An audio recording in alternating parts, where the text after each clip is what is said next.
ஒரு செயலின் பின்னால் உள்ள அந்த நோக்கம் அந்த கர்மாவை தீர்மானிக்கிறேன். உங்களை நான் கொல்லணும்ன்ற வெறியோட ஓங்கி ஒரு அடி ஒன்று அடிக்கிறேன். ஒரு குழந்தை காயின்னு முடிங்கிருச்சு, ஓங்கி ஒரு அடி அடிக்கிறேன். 2 அடியும் ஒன்னாகாதுல்ல. அப்ப அடியை வச்சு எப்படி நான் தண்டனையை நான் தீர்வு செய்ய முடியும்? அப்ப அந்த நோக்கம் தான், அடி ஒரே போன்று இருந்தாலும் அந்த நோக்கம் அந்த கர்ம வினையை தீர்மானிக்கிறது. Newton's third law, it's pure science. There is an equivalent reaction for each and every action. ஒவ்வொரு வினைக்கும் அதற்கு சமமான எதிர்வினை உண்டு. இத கணியன் பூங்குன்றனார் என்ன சொன்னாரு? தீதும் நன்றும் பிறர் தர வாரா. நல்லதும் கெட்டதும் இன்னொருத்தர் செஞ்சு வரதில்லை, இன்னொருத்தர் சொல்லி வரதில்லை.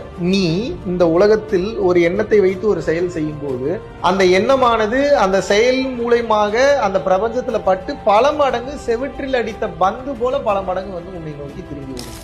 நிறைய பேர் கேட்பாங்க, கெடுதல் பண்றவன் இன்னும் நல்லா தான் இருக்கான், ஏமாத்துறவன் நல்லா தான் இருக்கான், திருடுறவன் நல்லா தான் இருக்கான், கொள்ளையடிக்கிறவன் நல்லா தான் இருக்கான், கொலை பண்றவன் நல்லா தான் இருக்கான். நான் என்ன சொல்றேன்னா, அவனுடைய மொத்த வாழ்க்கை முறையும் வெளியில இருக்கக்கூடிய வாழ்க்கை முறையும் 24 மணி நேரமா அவங்களோட இருக்க போறது இல்லை. அப்ப அதுவே உங்களுக்கு தெரியாது. ஒருத்தன் உள்ளுக்குள்ள எவ்வளவு சஃபர் ஆகுறான்றது உங்களுக்கு எப்படி தெரியும்? குற்ற உணர்ச்சி இல்லாமல் கொலை செய்பவனுக்கும் கூட இது தப்புன்ற அந்த டேட்டா கொஞ்சமாவது உள்ள உட்கார்ந்து இருக்கும். பட் அதனுடைய தாக்கம் அதிகமாக இல்லாம இருக்கும். அது போக போக போக போக குற்ற உணர்ச்சி அதிகமாக ஏற்படுத்திவிடும். எப்பேற்பட்ட ஆளாக இருந்தாலும் டெத் பெட்ல அந்த சூழ்நிலையில அது மிகப்பெரிய வலி வேதனைகளை ஏற்படுத்தும். அது கொஞ்ச நாள் தானே, அந்த வலி வேதனையை நான் அனுபவிச்சுக்கிறேன் அப்படின்றது கிடையாது.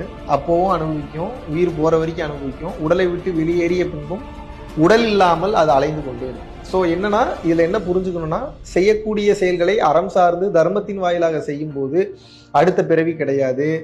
இதை